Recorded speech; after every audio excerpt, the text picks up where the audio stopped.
Сегодня прошла внеочередная сессия нашего парламента. Один из главных вопросов был обсуждение общественно-политической ситуации в стране. И депутатами было разработано обращение к гражданам нашей страны, кандидатам в президенты, которые остались во втором туре, к исполняющим обязанности президента, с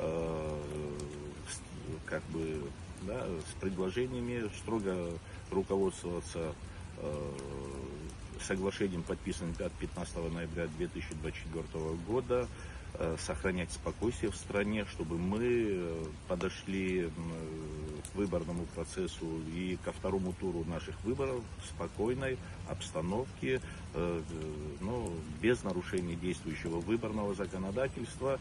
И одним из вопросов стояло то, чтобы рекомендовать исполняющему обязанности президента не принимать больше никаких кадровых решений.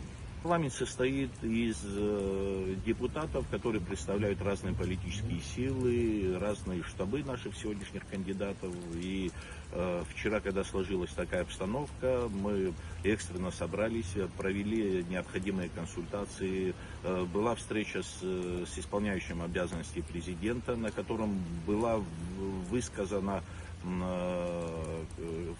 пожелание депутатами, чтобы общественно-политическая ситуация не вышла из-под контроля в нашей стране, чтобы выборный процесс осталось совсем недолго, меньше 2 недель, чтобы он прошел в спокойной атмосфере, чтобы ни кадровые изменения, ни введение предвыборной агитации, чтобы они не способствовали напряжению в обществе, и все это не вышло из такого правового поля.